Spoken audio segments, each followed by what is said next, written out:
So we've been talking about clumsy kids, right? Yes. And kids who are having different emotional and social needs, and the expectations change because of this season. Yeah. What about the parents? Ooh. The parents. Good question. Yeah, I mean, I'm a parent. I know you are a parent Yes, as well, I and, am. and this is a hard season and has been for parents. But I imagine just the whole parenting process and just the expectations for kids has changed a lot in this season. So what are parents in the midst of at this point? What are you seeing? Well, if we have clumsy kids, I think we have frustrated parents. How about that? Sounds right. Yeah.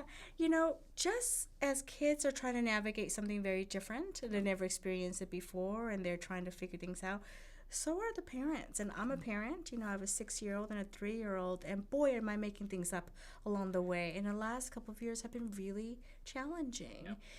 So I think parents are frustrated perhaps that they're having to do this. And don't forget, some parents are working. Even if they're stay-at-home parents, they're working too, and trying to navigate their own experiences the last few years, and then trying to help their children. It's a lot of work. It's a big ask. Parenting is hard enough, right? That we Yep. didn't need all of this curveball thrown at us. Yeah. So I think parents are frustrated. I really think underneath that frustration may be some fear. Am I doing enough? Am I providing enough? Am I good enough? And I think those are kind of little bugs in our ears anyway as parents. Yep.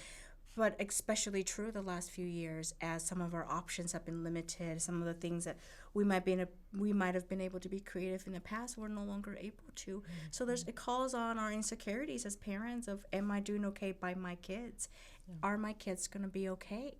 And all of that fear can show up as frustrated, irritable, and sometimes even hostile parents. As educators, sometimes we're on the receiving end of that. Yeah. Parents writing, really upset about a particular grade on behalf of their child, or an interaction that they heard about from their child, or how could you have let this happen, right?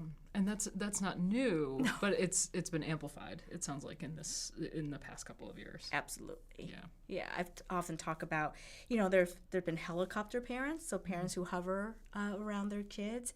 I think in the last few years we've seen a little bit more bulldozing parents who are really trying to just clear the path for their children. But why? And I think it comes from a space of wanting to protect. Sure. And wanting to do for, and the fear of not doing those things and not being a good parent.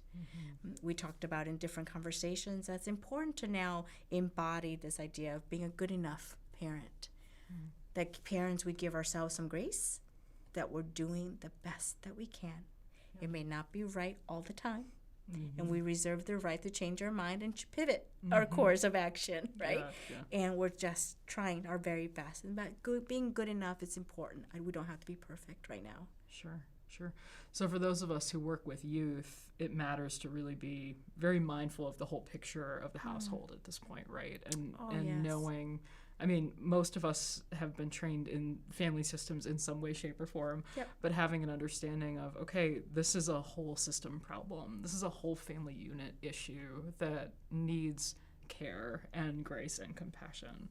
Yeah.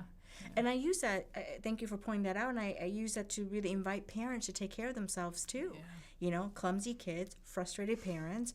Well, we got to take care of some parents' frustrations so that they can help their clumsy kids learn some of these skills and be a little bit more agile in their ways. Yeah, and model some of that. Right. Some of that, Yeah.